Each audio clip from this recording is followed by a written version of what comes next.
There's actually nothing in here.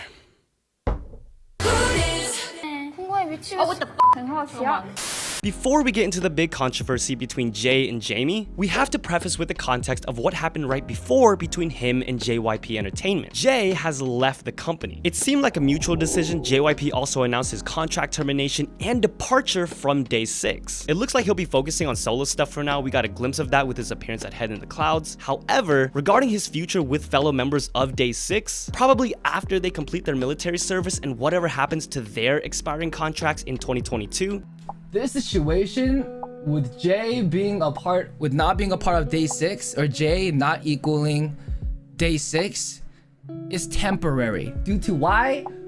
For now, because he talked to boys about it, no worries. Trust the boys, okay. That is that for that situation. Now this is where things started getting ugly, because on a live stream, Jae said this. Okay, now that I'm not in K-pop anymore, I could say this. Why Jamie trying to be a thought?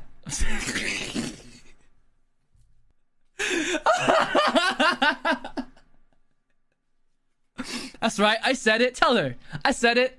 Tell her. Afterward, you obviously had people upset and disappointed, but also people who said they were close friends, just joking around with each other. Jae even pointed that out. Jamie is a close friend of mine, okay? She shits on me all the time, alright?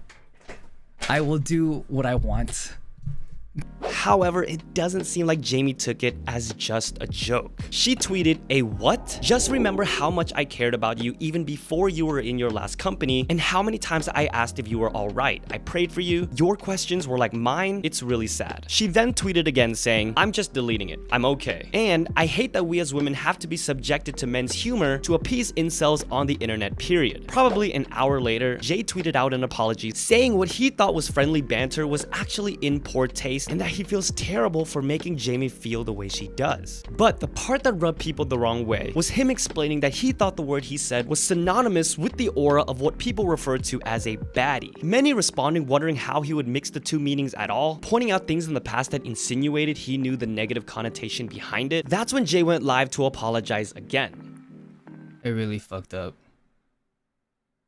So I texted Jamie the night of, and then as soon as I got up, I saw her response the day after, and I called her, and that's when I kind of like fuck, yeah, definitely distasteful and uncalled for. So it looks like they've at least talked on the phone. According to him, they're going to meet up to talk about it, and that he'll be taking a break from streaming until this is all sorted out. Okay, so before we move on to the crazy story regarding people accusing aespa's Winter of being inappropriate to EXO during middle school, bear with me for much less time than HEEJIN even planks for. I just wanted to thank everybody who watched in December because we took that money and donated to Toys for Tots. And another reason why we were able to do that was awesome channel sponsor Cash App, who wanted to give back to you guys and are continuing it through January. So if you sign up using the referral code YouTube, you'll automatically get $15 in your account. If you want, it even comes with a debit card you can customize, which Cash App will laser print and mail to you. Obviously gonna see if I can get a SEULGI's Red Pants version of that. Also, it comes with discounts on places you love called boosts. For those who don't know, Cash App is the easiest way to send, spend, save, or even invest in things like stocks and Bitcoin for as little as $1. Like if your friend still needs to pay you back for pre-ordering the Dahyun Dubu cushion. You know who you are. Again, just use the referral code YouTube and you'll get $15 in your account. And cheers to Cash App for being such an amazing— oh yeah, there's nothing in here. By the way, HEEJIN would still be planking for another 6 minutes. Let's get into that story about aespa's Winter. People recently found this AskFM account belonging to someone named Kim Min Jung, which just so happens to be Winter's real name. Not only that, but the date they were born and the place they were from matched Winter as well. Because of that, people jumped to the conclusion that this had to be her account before she debuted, which is why a screenshot from the account started circulating of the user saying inappropriate things about EXO's Kai. This obviously blew up a bit because they are now label mates. Now, before it got to the point where SM or Winter had to address it, apparently the actual Kim Min Jung who owns the account came out and said it was hers. She even posted her middle school yearbook and an identification card to prove it. She stated she didn't know Winter at all, but wanted people to stop harassing both of them and will be taking legal action against malicious posts. I think December was just full of jumping to conclusions, especially when it came to dating rumors. For example, speaking of HEEJIN, who probably still planking, during her V-Live while she was showing fans something on her iPad, she accidentally scrolled to another photo showing an individual with blonde blonde hair. Apparently, people took this and ran with the rumor that she was dating D1's Woo Jin-young, who by the way also appeared on Mix 9. People were also saying her password was his birthday, but BlackBerry eventually came out denying these rumors. Another one was MAMAMOO's WHEEIN posting a bunch of photos on Instagram, with one of them being this. Somehow, people were convinced that the outfit had to mean it was RAVI, who is the head of her new label, and I was actually very surprised to see HYBE responding to the rumors that RM was dating a non-celebrity based on both of their pictures at art galleries, captions like "just the two of us," and a certain poodle. I was surprised they addressed it because it randomly came from someone on YouTube, but it turns out the person spreading this rumor was the same one who started dating rumors involving Jungkook and V that HYBE had already threatened legal action toward. Even more surprisingly, RM himself addressed the rumors, saying the poodle belonged to a friend. Now, here's the thing about dating rumors. I wish it didn't matter. But I understand the unfortunate impact it sometimes has on careers in this industry, which is why people look down on Dispatch's tradition of revealing a couple every new year, and the reason why so many people are suspicious of their upcoming anniversary concert. Even the way they're titling and promoting the concert is a little... The lineup they announced is crazy, especially the inclusion of TWICE and BTS, because both were not present for other big end-of-the-year shows in 2021 like MAMA. TWICE started their world tour, and BTS not only just got back from their SoFi Stadium concerts, they are on an extended break right now. How did Dispatch convince these groups and their agencies to appear on this show?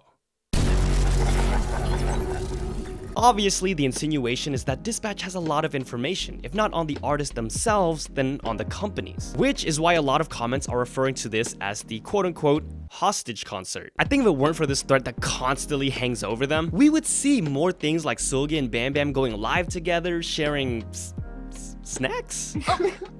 Maybe we would actually get to see Lisa giving Bangchan this hoodie for his birthday. More things like Lisa comfortably wearing a sweater from Jungkook's brother's clothing brand. You know what, while we're on this track anyway, let's talk about the amazing things that are happening in the K-pop world. You know, the positive news that makes you feel like 11, or as Yuna puts it in my new favorite clip,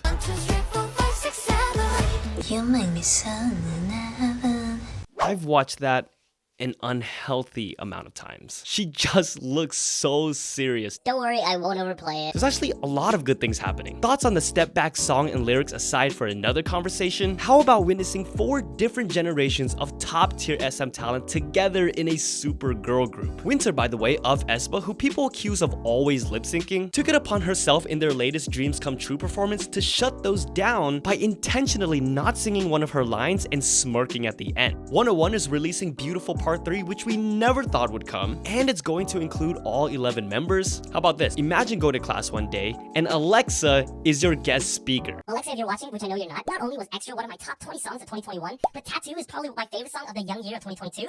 Fun fact, Treasure revealed 3 out of 10 performances, 30%, a fart will occur. Fun fact. How about From Is 9 going from 38,000 first week sales to tripling that with 120,000 on only pre-orders for this upcoming album? Their last 3 comebacks have converted me from a casual viewer to a massive fan. I was so happy to see them get their first win. We're seeing kind of the same thing with Omega X, who only debuted last year, going from 49,000 to 85,000 first week sales. After seeing so many groups in 2020 and 2021 disband, it's just good to see this kind of trajectory, you know? Hopefully we see the same thing for Kepler, who not only finally debuted, but just earned their first win. For me personally, just seeing HEEJIN hold a trophy again is so satisfying. Also, how can we talk about debuts and #1 trophies and not mention IVE, who have now earned their 7th and 8th win for their debut song?